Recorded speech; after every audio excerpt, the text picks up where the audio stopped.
الرحمن الرحیم نحمده ونصلی علی رسوله الکریم اما بعد اعوذ باللہ من الشیطان الرجیم بسم اللہ الرحمن الرحیم ولا تلقوا بأیدیکم الی التہلکہ واحسنوا ان اللہ یحب المحسنین وقال النبی صلی اللہ علیہ وسلم الکیس من دان نفسہ وعمل لما بعد الموت صدق اللہ العظیم وصدق رسولہ النبی الکریم۔ بزرگان محترم اور عزیز دوستو، روئے زمین کی سب سے بڑی نعمت جسے ایمان کہتے ہیں، اللہ پاک نے وہ ہمیں عطا کی۔ دنیا میں ہم جیسے بے شمار انسان، لیکن اللہ تعالیٰ نے یہ نعمت سب کو نہیں دی۔ اللہ پاک چاہتے تو سارے ہی انسانوں کو یہ نعمت عطا کر سکتے تھے، اس لیے کہ یہ اللہ کے قبضے قدرت میں ہے۔ اللہ تعالیٰ جسے چاہتا ہے اسے یہ نعمت عطا کرتا ہے۔ سیرت کا وہ مشہور واقعہ، نبی کریم صلی اللہ علیہ وسلم کے چچا ابو طالب، جنہوں نے نبی کریم صلی اللہ علیہ وسلم کی پرورش کی تھی اور زمانے کے سرد گرم حالات سے آپ کو بچا رکھا تھا اور ہر برے وقت میں آپ کے لیے سینہ سپر رہے، سارے مکے والوں سے دشمنی مول لی، لیکن نبی کریم صلی اللہ علیہ وسلم کی حفاظت سے دستبردار نہیں ہوئے۔ جب ان کے انتقال کا وقت آیا، حضور پاک صلی اللہ علیہ وسلم پہنچے، مکے کے مشرکین، مکے کے سردار سب وہاں گھیر کر کے بیٹھے ہوئے تھے۔ حضور پاک صلی اللہ علیہ وسلم نے اپنے چچا ابو طالب کے احسانات کے پیش نظر یہ بات کہی تھی کہ چچا آپ میرے کان میں کلمہ پڑھ دو، آپ میرے کان میں کلمہ پڑھ دو، احاجک بہا عند اللہ یوم القیامہ، کل قیامت کے دن اللہ کی بارگاہ میں آپ کی طرف سے جھگڑوں گا، آپ میرے کان میں کلمہ پڑھ دو۔ لیکن جو لوگ بیٹھے ہوئے تھے ان لوگوں کی گفتگو یہ تھی کہ ابو طالب موت کے ڈر سے کلمہ پڑھ لو گے، باپ دادا کا دین چھوڑ دو گے، مکے کی بوڑھی عورتیں تم کو تانا دیں گی کہ موت کے ڈر سے اس نے باپ دادا کا دین چھوڑ کر کے ایک نیا دین اختیار کر لیا تھا۔ ان کی گفتگو کا اثر تھا کہ ابو طالب نے یہ بات کہی، اموت علی ملت عبد المطلب، میں اپنے باپ عبد المطلب کے دین پر مرتا ہوں۔ حضور پاک صلی اللہ علیہ وسلم بہت دل برداشتہ، بہت دل گرفتہ ہو کر کے وہاں سے اٹھے کہ جس نے سب سے زیادہ میری مدد کی تھی خاندان کے افراد میں سے وہ ابو طالب تھے، اور آج ان کا انتقال کفر اور شرک پر ہوا ہے۔ حضور کے ان تاثرات کی وجہ سے اللہ پاک نے آیت نازل فرمائی، انک لا تہدی من احببت ولکن اللہ یہدی من یشاء، کہ آپ جس کو چاہیں اس کو ہدایت دے دے، یہ آپ کے اختیار کی بات نہیں ہے۔ وَلَكِنَّ اللَّهَ يَهْدِي مَن يَشَاءُ، لیکن اللہ جسے چاہے گا اسے ہدایت دے گا۔ یہ ہم کو اگر ایمان ملا ہے تو یہ اللہ کا کرم ہے، یہ صرف اور صرف اللہ کا احسان ہے، ہم میں کوئی خوبی اور کمال نہیں ہے۔ اللہ نے ہمارے حق میں ایمان کا فیصلہ کیا اور اسی ایمان کی بدولت انشاءاللہ ہماری دنیا بھی بنے گی اور آخرت بھی بنے گی۔ ایمان کیا ہے ہمیں اس کا اندازہ نہیں ہے۔ ایمان اتنی بڑی نعمت ہے کہ اللہ پاک نے آخرت کی ہمیشہ ہمیشہ کی کامیابی اسی پر رکھی ہے۔ کل درس قرآن میں نے یہ بات کہی کہ یہ دنیا کی زندگی بہت مختصر ہے، اور مختصر کیوں؟ اس لیے کہ اس کی انتہا ہے، ایک وقت آئے گا یہ دنیا ختم ہو جائے گی، ہماری زندگیاں بہت مختصر ہے، اس لیے کہ اس کی انتہا ہے، ایک وقت آئے گا ہماری زندگی ختم ہو جائے گی، لیکن آخرت لامحدود زمانہ ہے، اس کی کوئی انتہا نہیں ہے۔ اب ظاہر بات ہے کہ ایک طرف ایسی زندگی ہے جس کی کوئی انتہا نہیں ہے، اور ایک طرف ایسی زندگی ہے جس کی انتہا ہے۔ اس میں ایک طرف سمندر اور ایک طرف قطرہ، اس کا تناسب آپ اگر دیکھو گے تو دنیا اور آخرت کا تناسب یہ بھی نہیں ہے۔ کیوں؟ اس لیے کہ قطرہ اگر ہے تو اس کی بھی ایک انتہا ہے، اور سمندر جو ہے اس کی بھی ایک انتہا ہے، لیکن آخرت کی کوئی انتہا نہیں ہے۔ اس لیے دنیا کی زندگی آخرت کے مقابلے میں کچھ بھی نہیں۔ اسی لیے وہ حدیث آپ نے سنی ہوگی، جناب رسول اللہ صلی اللہ علیہ وسلم نے فرمایا کہ ایک شخص دنیا میں بڑی عیش و عشرت کے ساتھ رہا، کوئی نعمت ایسی نہیں تھی جو اس کے پاس نہ ہو، لیکن دنیا سے ایمان سے محرومی کی حالت میں گیا، جہنم میں جائے گا، ایک لمحہ گزرے گا، صرف ایک لمحہ گزرنے کے بعد اس سے پوچھا جائے گا تو نے کبھی آرام دیکھا ہے، تو نے راحت دیکھی ہے؟ تو وہ اللہ رب العزت کی قسم کھا کر کے کہے گا کہ راحت اور آرام کس کو کہتے ہیں میں نے کبھی دیکھا ہی نہیں۔ یعنی جہنم کا عذاب، اس کا ایک لمحہ دنیا کی زندگی بھر کی نعمتوں کو اس طرح بھلا دے گا کہ وہ شخص جو مبتلا بھی ہی ہوگا وہ اللہ کی قسم کھا کر کے انکار کرے گا۔ ایک شخص دنیا میں ہمیشہ تکلیفوں میں رہا، نعمتوں سے محرومی میں رہا، لیکن دنیا سے ایمان کی حالت میں گیا، اللہ پاک اس کو جب جنت میں داخل کریں گے، ایک لمحہ گزرے گا، اس سے پوچھیں گے کہ تو نے کبھی تکلیف دیکھی ہے، مصیبت، پریشانی، بیماری، دکھ دیکھا ہے؟ تو وہ اللہ کی قسم کھا کر کے کہے گا کہ دکھ کس کو کہتے ہیں، بیماری کس کو کہتے ہیں، مصیبت اور پریشانی کس کو کہتے ہیں، میں نے کبھی نہیں دیکھا۔ اب آپ اندازہ کرو، دنیا میں تو آدمی جھوٹی قسم کھا لیتا ہے، اس لیے کہ آخرت پر اتنا اس کا مضبوط یقین اور عقیدہ نہیں ہے، لیکن آخرت میں جنت اور جہنم میں جانے کے بعد اگر کوئی قسم کھاتا ہے تو اس کی قسم کی مضبوطی کا آپ اندازہ نہیں کر سکتے۔ مفسرین نے لکھا ہے کہ جنت کا آرام، جنت کی راحت زندگی بھر کی مصیبت اور پریشانی کو بھلا دے گی، ایسا بھلا دے گی کہ آدمی قسم کھا کر کے انکار کرے گا۔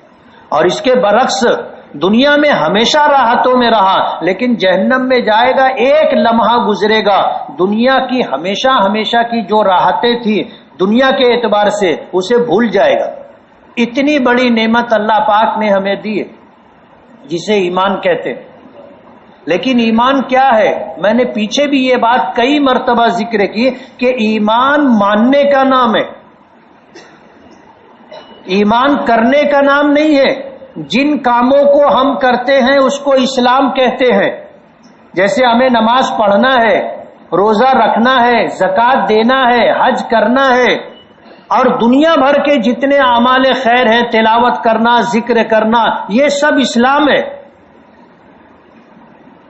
اسلام کرنے کا نام ہے اور ایمان ماننے کا نام ہے۔ ایمان میں کوئی ایسی چیز نہیں ہے جس کو کرنا پڑے۔ ایمان نام ہے اللہ کو ایک ماننے کا، کچھ کرنا پڑتا ہے۔ ایمان نام ہے اللہ کے رسولوں کو نبی برحق ماننے کا۔ ایمان نام ہے قرآن کریم کو اللہ کی کتاب اور کلام الہی، فرشتوں کے وجود کو ماننا، اچھی بری تقدیر کو ماننا، آخرت کو ماننا، یہ ایمان ہے۔ یعنی ایمان ماننے کا نام ہے، ایمان کرنے کا نام نہیں ہے۔ جس شخص میں ایمان ہوگا اس کے اندر ماننے کی صفت ہوگی، اور جس شخص میں آپ اس کے افعال سے، اس کی باتوں سے آپ اندازہ کر سکتے ہیں، جس کے اندر ماننے کی صفت نہیں ہوگی اس کا ایمان اتنا کمزور ہوگا۔ دوسرے کو جانے دو، آدمی کو اپنے اوپر غور کرنا چاہیے کہ خیر کی بات، بھلائی کی بات میں مانتا ہوں یا نہیں مانتا۔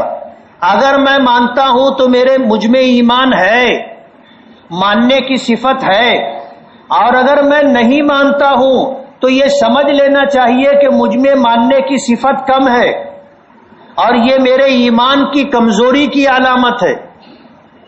ایمان ماننے کا نام، جو مانا وہ صاحب ایمان، جو نہیں مانا وہ ایمان سے محروم شخص ہے۔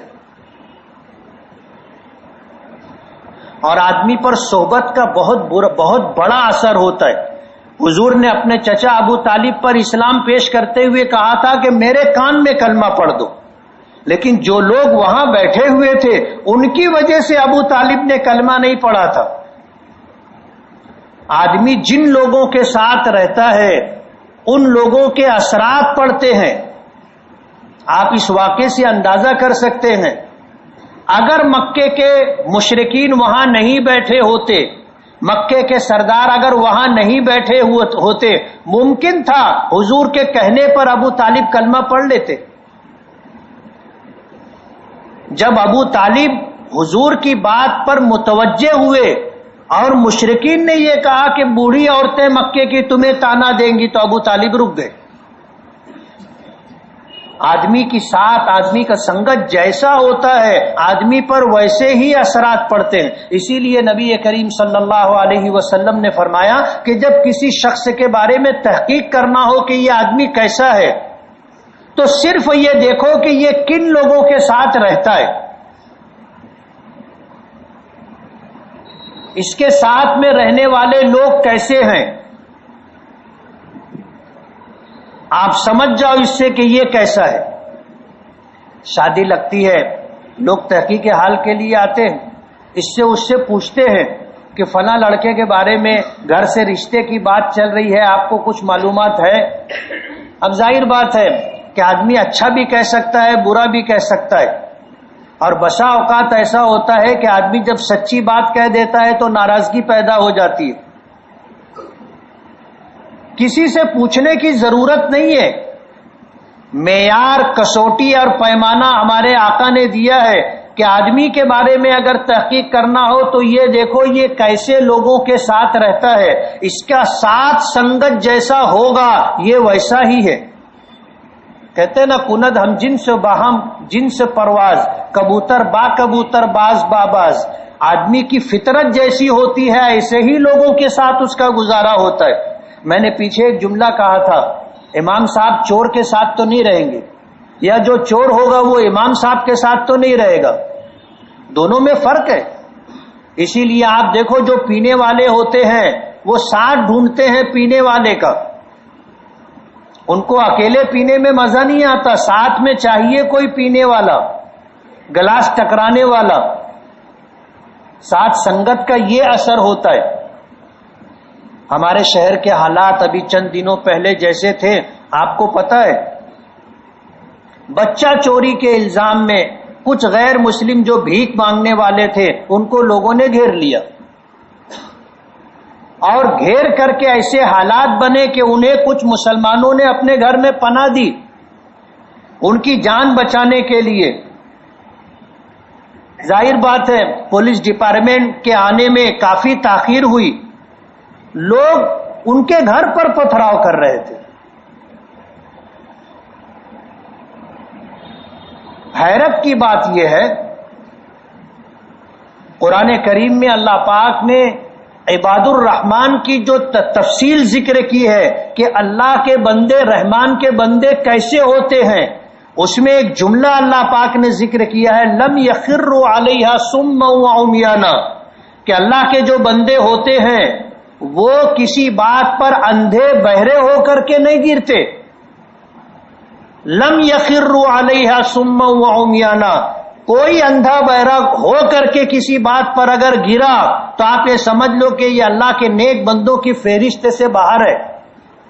اللہ نے اپنے نیک بندوں کی جو صفات ذکر کی ہے اس میں یہ جملہ ذکر کیا ہے، لم یخروا علیہا صما وعمیانا، اندھے بہرے ہو کر کے کسی بات پر نہیں گرتے۔ اور آپ کو معلوم ہونا چاہیے آج ملک کے حالات جس رخ پر جا رہے ہیں یہ خود بخود حالات بنے ہیں ایسا نہیں ہے، ان حالات کو باقاعدہ سازش کے تحت پیدا بنایا جا رہا ہے. یہ بچہ چوری کی جو بات ہے، آپ اگر اس کی ڈیپ میں جاؤ گے، پڑوسی ملک سے اس طرح کی چیزیں وائرل ہوئی، پڑوسی ملک سے واٹس ایپ پر، فیس بک پر اس طرح کی چیزیں وائرل ہوئی اور پورے ملک میں پھیل گئی. اور حیرت کی بات یہ ہے کہ کوئی بچہ چوری کے الزام میں پکڑا نہیں گیا. یعنی جس طرح کی بات پورے ملک میں چلی ہے، اس طرح کا کوئی حادثہ پورے ملک میں پیش نہیں آیا کہ بچہ چوری کے لیے کوئی آیا ہو اور بچہ چوری کیا ہو اور پکڑا گیا ہو. آپ کو یہ نہیں ملے گا. یہ ملے گا کہ بچہ چوری کے شبہ میں 5 لوگوں کو قتل کر دیا گیا، 2 لوگوں کو جان سے مار دیا گیا، یہ واقعات ملیں گے. لیکن وہ بچہ چور تھے ایسا ایک واقعہ بھی آپ کو نہیں ملے گا. ہمارے شہر کے ابھی جو پیچھے حالات بنے اسی پس منظر میں تھے، جس کو افواہ کہتے ہیں. قرآن اللہ کے نبی صلی اللہ علیہ وسلم نے اس تعلق سے ہمیں واضح ہدایت دی کہ افواہوں پر دھیان نہ دیں. نبی کریم صلی اللہ علیہ وسلم نے فرمایا کفا بالمرء کذبا ان یحدث بكل ما سمع. انسان کے جھوٹا ہونے کے لیے اتنا کافی ہے کہ وہ سنی ہوئی بات کو بغیر کسی تحقیق کے آگے نقل کر دے. افواہ کس کو کہتے؟ میں نے سنا میرا پیٹ دکھنے لگا، اب جب تک میں کسی کو بولوں گا نہیں مجھ کو چین اور سکون نہیں ملے گا. بات سے بات، اور پھر آپ کو تو پتا ہے مجھ سے سننے والا جب آگے نقل کرے گا تو نمک مرچ لگا کر کے اس کو آگے بڑھائے گا تاکہ لوگوں کے لیے زیادہ مزیدار ہو. اور اس طرح بات شہر میں چلی. ہمارے شہر میں بچہ چوری کا کوئی واقعہ پیش نہیں آیا، لیکن ایسا حادثہ پیش آ گیا جس حادثے کی وجہ سے آج 35 سے 40 لوگ جیلوں کی سلاخوں کے پیچھے ہیں. اور یہ بات جس وقت یہ حادثہ ہوا بار بار کہی جا رہی تھی، سمجھایا جا رہا تھا، آگے سے پیچھا بھاری ہوتا ہے. ہمارے شہر میں اس سے پہلے بھی حالات ہوئے کہ لوگوں نے اندھے بہرے ہو کر کے کسی کی بات کو نہ مانتے ہوئے کچھ بھی کرنے کے لیے تیار ہو گئے. ہمارے شہر میں اس سے پہلے 2-3 حالات ہو چکے، پوری اسکول جلا دی گئی. اس وقت بھی حالات ایسے ہی تھے، لوگوں کو جا کر کے سمجھایا، ہر ممکن کوشش کی. ہمارا نوجوان سننے کے لیے تیار ہی نہیں تھا. اس کے بعد جو مصیبت آئی تو لوگ 5-5 7-7 مہینہ جیل میں رہے. اور ابھی جو لوگ گرفتار ہوئے ہیں ان کے بھی ایسے ہی حالات ہوں گے کہ ان کی بقرعید گھر پر نہیں ہوگی. 307 کی قلم لگی ہے، 353 کی قلم لگی ہے، فساد کی ساری قلم لگائی گئی ہے. جو جانتے ہیں انہیں پتا ہے 307 بولے ہاف مرڈر، 4-5 مہینہ گھر کا منہ نہیں دیکھ پاؤ گے. 353 سرکاری کام کاج میں ارتھڑا اور رکاوٹ ڈالنا، اور فسادات کی ساری قلم لگائی گئی ہے. یہی بات سمجھانے کی کوشش کی جا رہی تھی. کچھ لوگ تھے جو باقاعدہ لوگوں کو اکسا رہے تھے کہ پتھر چلاؤ، مارو، اس طرح کے. میں خود وہاں پر تھا، میں نے اپنے کانوں سے سنا اور اپنی آنکھوں سے میں نے دیکھا ہے. گھنٹہ سوا گھنٹہ میں نے محنت کی لوگوں کو سمجھانے بجھانے کی. ہمارا نوجوان ماننے کے لیے، سننے کے لیے تیار نہیں. ہمارے شہر کی معلوم نہیں کیا بات ہے، ہمارے نوجوانوں کی سوچ پتہ نہیں کیسی ہے. کوئی بھی معاملہ ہو اسے کنارے چھوڑ کر کے پولیس سے بھیڑ جاتے. پہلے جب ان لوگوں کو غیر مسلم تھے اور غریب تھے، بھیک مانگ رہے تھے، ایک مرد، 2 مرد 2 عورتیں، اور عورتوں کے ساتھ گود میں چھوٹے چھوٹے ان کے بچے بھی تھے، ایسے لوگوں کو مارنے کے پیچھے پڑ گئے. اللہ جزائے خیر دے ان لوگوں کو جنہوں نے پناہ دی، ورنہ مالیگاؤں میں آگ لگ جاتی. لوگ ان کے گھروں پر پتھراؤ کر رہے تھے. جن لوگوں نے ایسے لوگوں کی جان بچانے کے لیے اپنے گھر میں ان کو لے کر دروازہ بند کیا, ان کے گھر پر پتھراؤ کر رہے تھے. گھر کے کھڑکیوں کے شیشے ٹوٹ گئے اور کوئی صورت میں ماننے کے لیے تیار نہیں. جب ان کو سمجھایا گیا کہ آس پاس سی سی ٹی وی کیمرے لگے ہیں اور سادہ لباس پولیس جیب میں موبائل ویڈیو شوٹنگ کے ساتھ چل رہے ہیں, سب طرف لوگوں کے فوٹو نکالے جا رہے ہیں, کل جو مصیبت آئے گی کوئی تمہاری مدد کے لیے آگے نہیں آ سکے گا. لوگوں کو سمجھایا جا رہا تھا, کوئی ماننے کے لیے تیار نہیں. جب یہ بات لوگوں نے دیکھی تو سی سی ٹی وی کیمرہ توڑنا شروع کر دیا. اب ظاہر بات ہے جو ریکارڈ ہو چکا تھا وہ ہو چکا تھا, اور آج تو موبائل کے ذریعے سے سب کچھ ہوتا ہے. اور اس کے بعد لوگوں کی سوچ کیسی ہے, فون کرتے ہیں, صاحب میرے دوست کے داماد کو پولیس اٹھا لے گئی, وہ تو مالیگاؤں میں تھا بھی نہیں, سفر میں تھا, اور میرا لڑکا تو گھر پر سو رہا تھا, اور میرا بیٹا تو کلوم چلا رہا تھا. اس طرح کے جب ان کو پولیس اسٹیشن بھیجا گیا کہ بھائی یہ مالیگاؤں میں نہیں تھا, پولیس نے پوچھا کہاں تھے, تمہارے پاس بس کا ٹکٹ ہے, ٹرین کا ٹکٹ ہے, کوئی پروف ہے کہ تم گاؤں کے باہر تھے؟ انہوں نے جو ہے ویڈیو چالو کر کے ان کو بتایا کہ بولے یہ دیکھو تم ہو کہ کوئی اور ہے.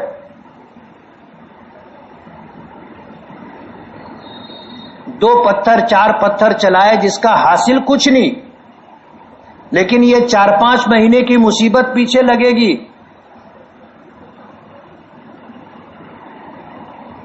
اور یہ 4-5 مہینے میں ان کو سمجھ میں آ جائے گا.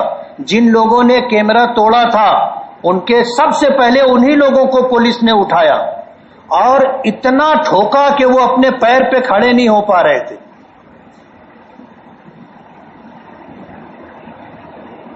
اور ان کے گھر کے لوگ ماننے کے لیے تیار نہیں. ان کا یہ کہنا میرا بیٹا تو گھر پہ سو رہا تھا.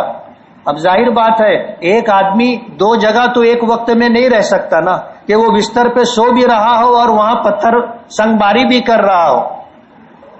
جھوٹ بولنے کی بھی حد ہوتی ہے. اب جب مصیبت پڑی ہے, کسی کے لیے اگر جا کر کے بات کی جاتی ہے تو بات کرنے کی جگہ نہیں رہتی.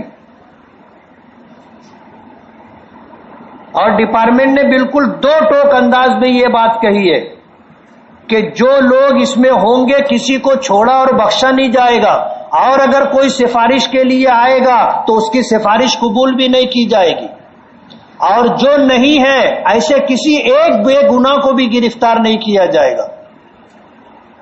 35-40 لوگ گرفتار چکے ہیں, 200 سے 300 لوگوں پر کیس بنائے. اللہ پاک کا ارشاد ہے وَلَا تُلْقُوا بِأَيْدِيكُمْ إِلَى التَّهْلُكَةِ, اپنے آپ کو اپنے ہاتھوں ہلاکت اور مصیبت میں مت ڈالو. نبی کریم صلی اللہ علیہ وسلم نے فرمایا کہ جہاں کہیں کوئی فتنہ پیدا ہو, جہاں کہیں اس طرح کے آزمائشی حالات ہو, وہاں جاؤ مت, وہاں جھانکو مت. حضور نے فرمایا تم جھانکو گے فتنہ تم کو اچک لے گا. ہمارے یہاں کا مزاج ہو گیا, بولے چل تو دیکھ کے آوت ہے. ایسے بھی بہت سارے لوگ جمع ہو گئے نا, جن کا صرف اتنا تھا بولے چل تو دیکھ کے آوت ہے, چلے گئے, آج پھر اندر چلے گئے. بڑے عجیب حالات ہیں. ہم مسلمان ہیں, صاحب ایمان ہیں, ہماری شریعت نے اس بات کا ہمیں حکم دیا ہے کہ کوئی بھی شخص قانون ہاتھ میں نہیں لے سکتا. قانون کا نفاذ حکومت کی ذمہ داری ہے, عوام کی ذمہ داری نہیں ہے قانون کا نفاذ. قانون آپ ہاتھ میں لوگے, آپ اپنی شریعت کے اعتبار سے بھی آپ غلط کر رہے ہو. آپ اندازہ کرو ہماری شریعت کا حکم ہے کہ شرابی کو جو ہے سزا دی جائے گی, چوری کرنے والے کے ہاتھ کاٹے جائیں گے, زنا کرنے والوں کے ساتھ 100 کوڑے یا ان کو سنسار کیا جائے گا. لیکن یہ کام حکومت کا ہے, عام لوگوں کا نہیں ہے. اسلامی حکومت ہوگی، حکومت یہ سزا نافذ کرے گی، آپ کو اختیار نہیں دیا گیا۔ ہم لوگ فوراً قانون ہاتھ میں لینے کے لیے کھڑے ہو جاتے ہیں، بولے باہر نکالو، کیوں؟ بولے ہمارے تابع کرو۔ بھائی تو کون ہے؟ تیرے تابع میں کیوں دیں گے؟ خود فیصلہ کرنے لگ جاتے، سزا دینے کے لیے آگے آ جاتے۔ اسلام اس کی اجازت نہیں دیتا۔ جس طرح کے حالات پیدا ہوئے تھے اس سے پہلے کئی واقعات ہمارے شہر میں ہو چکے، پتہ نہیں کیوں لوگ سبق نہیں لیتے، لوگ سبق نہیں لیتے اور اس تجربے سے، لوگوں کے تجربے سے دوسرے فائدہ نہیں اٹھاتے۔ آج جس طرح کے حالات بنے ہیں، مسلسل گرفتاریاں روزانہ ہو رہی ہیں، دن میں گرفتاری ہو رہی ہے، رات میں گرفتاری ہو رہی ہے، اور جن کو لے جایا جا رہا ہے ان کے ماں باپ تو اس طرح کی بات کرتے ہیں جیسے ان کے بچے سے زیادہ شہر میں کوئی شریف اور نیک بچہ ہوگا ہی نہیں۔ کوئی تربیت کا نظام ہمارے گھروں میں رہا نہیں۔ ہمارے بچے کسی بڑے کی بات ماننے کے لیے تیار نہیں۔ غیر اخلاقی حرکت کرنا، غیر اسلامی حرکت کرنا آج ہمارے نوجوانوں کا ایک خاص مشغلہ ہو گیا ہے۔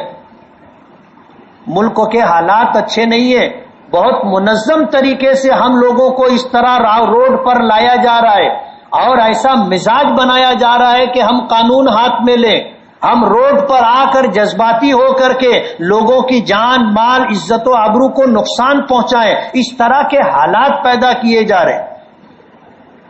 اور ہم ہیں کہ اندھے بہرے ہو کر کے کچھ بھی ہوا تو چلے جاتے۔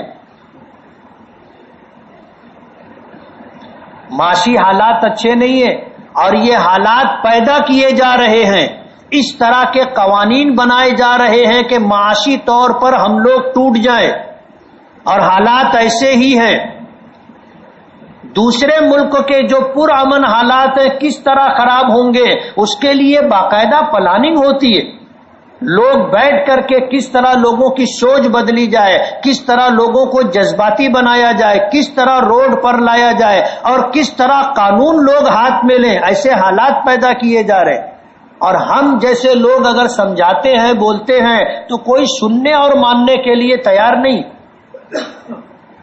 کہتے ہیں نا خسرت دنیا والآخرہ، دنیا اور آخرت دونوں تباہ و برباد۔ نبی کریم صلی اللہ علیہ وسلم کا فرمان ہے القیس من دان نفسہ، سمجھدار شخص وہ ہے، عقل مند وہ ہے جو اپنی حیثیت کو پہچانے۔ میں کیا ہوں، میری کیا ذمہ داری ہے، مجھے کیا کرنا ہے کیا نہیں کرنا ہے، کیا کرنا میرے لیے بہتر اور مفید ہے اور کیا کرنا میرے لیے نقصان دہ ہے۔ القیس من دان نفسہ، سمجھدار عقل مند شخص وہ ہے جو اپنے آپ کو پہچانے، اپنی حیثیت کو پہچانے، اپنے لیے اچھائی اور برائی میں تمیز کر سکے۔ وَعَمِلَ لِمَا بَعْدَ الْمَوْتِ، اور مرنے کے بعد والی زندگی کے لیے آج عمل کرے۔ سمجھدار شخص وہ ہے۔ جس طرح کے حالات آج پورے ملک کے بن رہے ہیں اور پورے ملک میں جس طرح سب سے زیادہ ان اثرات کو قبول کرنے والا جو طبقہ ہے وہ مسلمانوں کا ہے، اور مسلمانوں میں خاص طور پر نوجوانوں کا ہے۔ یہ ان کے لیے بھی تباہی و بربادی کا سبب ہے اور یہ چیز ان کے پورے خاندان کو متاثر کرے گی۔ میں آپ سے پوچھنا چاہوں گا، آج جس گھر کا لڑکا بچہ گرفتار ہوا ہے، آج اس کے اوپر 307 353 اور فسادات کی قلم لگی ہے، وہ کئی مہینے جیل کی سلاخوں کے پیچھے رہے گا۔ آپ بتاؤ اس کے پیچھے اس کے ماں باپ، اس کے بھائی بہن، اس کے خاندان کے افراد چین و سکون سے رہیں گے؟ ماں باپ کی نیندیں اڑ گئی ہیں، پریشان ہیں، کچھ سمجھ میں نہیں آ رہا ہے کیا کریں۔ کرنے والا ایک اور پورا گھرانہ متاثر ہے۔ میں آپ سے پوچھوں گا، اگر بقرعید کو وہ بچہ گھر پہ نہیں رہا، ماں باپ کی خوشی خوشی رہے گی؟ بھائی بہنوں کی خوشی خوشی رہے گی؟ کرنے والا کیا بھگت رہا ہے لیکن اس کے پیچھے پورا گھرانہ متاثر ہے۔ اس طرح کے حالات جان بوجھ کر کے پیدا کیے جا رہے ہیں. ہم لوگوں کو اپنی ذمہ داری کا احساس ہونا چاہیے. ہم لوگوں میں قوت برداشت ہونا چاہیے. سرکار دو عالم صلی اللہ علیہ وسلم اور صحابہ کرام کی سیرت اٹھا کر کے دیکھو. مکے کی 13 سالہ زندگی اس طرح برداشت کرتے ہوئے گزاری ہے کہ ایک جملہ پلٹ کر کے جواب دینے کی اجازت نہیں تھی. صرف وہ جھیلتے رہو، صرف وہ برداشت کرتے رہو. سیرت کو اٹھا کر کے آپ کو دیکھو گے 2 حصے ملیں گے، ایک مکی زندگی، ایک مدنی زندگی. مکی زندگی جیسی تھی آج پوری دنیا میں مسلمانوں کے حالات اسی طرح کے ہیں. علماء نے بالکل واضح طور پر سیرت سے موازنہ کر کے بتایا کہ آج ہم لوگوں کے حالات اچھے نہیں ہیں. اگر ہم اسلامی تاریخ اٹھا کر کے دیکھیں، اپنے آقا کی سیرت اٹھا کر کے دیکھیں تو آج ہم مکی دور سے گزر رہے ہیں. اور ہمیں اگر کامیابی ملے گی تو مکی دور کو سمجھ کر کے، مدنی دور کو سمجھ کر کے اس پر عمل کر کے ہی ہم کامیاب ہو سکیں گے. ہمارے لیے کوئی نیا نظام آنے والا نہیں ہے. علامہ اقبال نے کہا زمانہ مانگ رہا ہے دعا ترقی کی، مگر تجھے تیرا عہد کہن ہی راس آئے. پرانا زمانہ، ہمیں لوٹ کر کے 1400 سال پہلے کے حالات دیکھ کر کے اپنے لیے فیصلہ کرنا ہوگا. نئے حالات میں ہمارے لیے کوئی راستہ نہیں ہے. اور ہماری شریعت بالکل مکمل ہے. کہیں ایسا نہیں ہے کہ ہمارے لیے ہدایات موجود نہ ہو. اس لیے نوجوانوں سے اور بڑی عمر کے لوگوں سے میری یہ گزارش ہے کہ آپ اپنے بچوں کو سمجھائیں. میں نوجوانوں سے کہنا چاہوں گا آپ سمجھیں کہ ملک کے حالات کیسے ہیں اور آپ کو غیر محسوس طریقے سے کس طرح جذباتی بنا کر کے روڈ پر لا کر کے ایسے کام کروائے جا رہے ہیں جس سے تم حالات اور پریشانی میں مبتلا ہو جاؤ گے. اور مصیبت یہ ہے کہ پھر اگر کوئی سمجھاتا ہے تو ہم سمجھنے کے لیے تیار نہیں، کوئی روکتا ہے تو رکنے کے لیے تیار نہیں.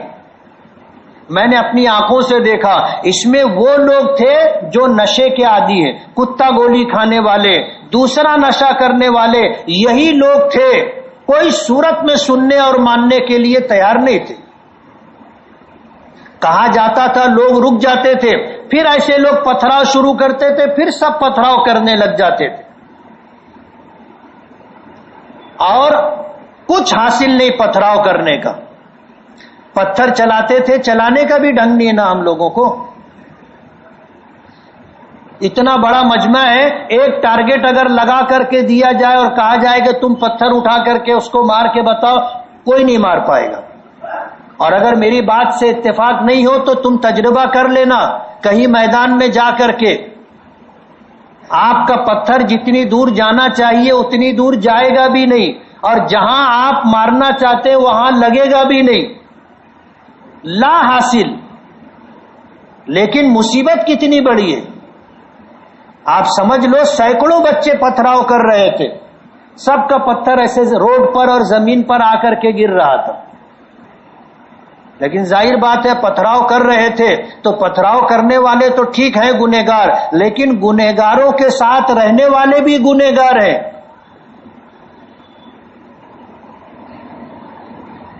حالات آپ سمجھ لیجئے، آدمی جیسے لوگوں کے ساتھ رہتا ہے ویسے ہی لوگوں میں اس کا شمار ہوتا ہے.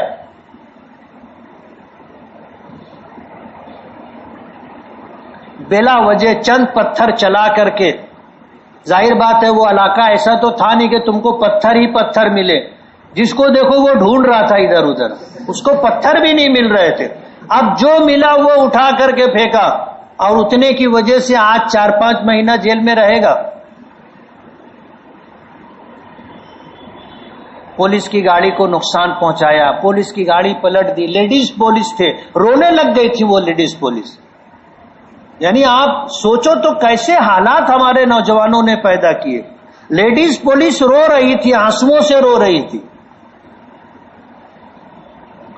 ہمارے نوجوانوں نے ان کی گاڑی پلٹ دی، پولیس کی گاڑی کے شیشے توڑ دیے، اور کسی کی بات سننے اور ماننے کے لیے تیار نہیں. یہ ہمارا مذہب نہیں ہے، یہ ہماری تہذیب نہیں ہے. آج ہم لوگ جس طرف جا رہے ہیں وہ تباہی و بربادی کا راستہ ہے. کہتے ہوئے اچھا نہیں لگتا. ندی کے اس طرف کوئی واقعہ پیش نہیں آتا. اس طرح کے واقعات صرف مسلمانوں کے ایریے میں پیش آتے.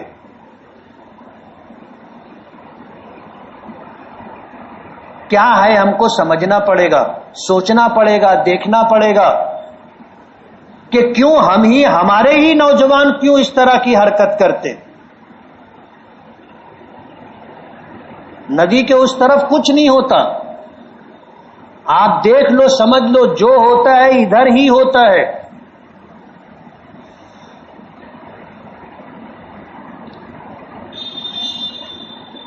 شریعت کی جو تعلیمات تھی آج اسے غیروں نے اپنا لیا ہے، اور جن کے لیے تھی انہوں نے سب چھوڑ دیا ہے. اور اس طرح کے حالات بنتے جا رہے ہیں کہ صرف مصیبت اور پریشانی ہمارے سامنے ہوگی. آگے بھی ملک کے حالات اچھے رہیں گے، کچھ کہا نہیں جا سکتا. ایک لمبے زمانے تک حالات ایسے ہی خراب ہوتے رہیں گے. ہماری آمدنی کم ہوتی جا رہی ہے اور ہم پیر سمیٹنے کے لیے تیار نہیں ہیں. ہمارا مزاج ہو گیا ہے چادر سے باہر پیر نکال کر کے رکھنے کا. ہم پیسہ سنبھالیں، برے وقت کے لیے بچا کر کے رکھیں، یہ مزاج ہی نہیں ہے. جو ہے سب خرچہ کر دینے کا. اور کل پھر کیا ہوگا؟ لوگوں سے بھیک مانگنی پڑتی ہے، قرض لینا پڑتا ہے. اور کوئی مصیبت اگر آ گئی تو آدمی کے پاس اس مصیبت کا مقابلہ کرنے کے لیے گھر میں کچھ بھی نہیں ہوتا اس کے پاس. فوراً یہ مجبور ہو جاتا ہے لوگوں سے قرض لینے پر اور بھیک مانگنے پر. یہ ہماری تہذیب نہیں ہے. فضول خرچی، بچوں کی تربیت کا نہ کرنا، نشہ کرنا، بڑوں کی بات نہ ماننا، یہ وہ ساری چیزیں ہیں جو ہمارے لیے تباہی و بربادی کا سبب ہے. ہمیں اپنے بچوں پر نظر رکھنا ہے، بچوں کو تاکید کرنا ہے، بچوں کو سمجھانا ہے، اپنے بچوں کی تربیت کرنا ہے. ہمیں خود بھی مان کر کے چلنا ہے، اپنے بچوں کا مزاج بنانا ہے کہ بھائی مان کر کے چلو، کسی کی سنو.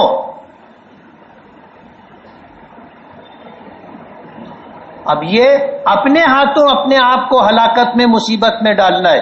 نبی کریم صلی اللہ علیہ وسلم نے اپنی امت کو جس نہج پر لے جانے کی اور کوشش کی تھی، جو مزاج بنانے کی کوشش کی تھی، آج ہم لوگوں نے وہ راستہ چھوڑ دیا. اور جو مزاج شریعت ہمارا بنانا چاہتی تھی، آج ہمارا مزاج وہ رہا نہیں ہے. ایسے حالات میں بہت سوچنے کی بات ہے.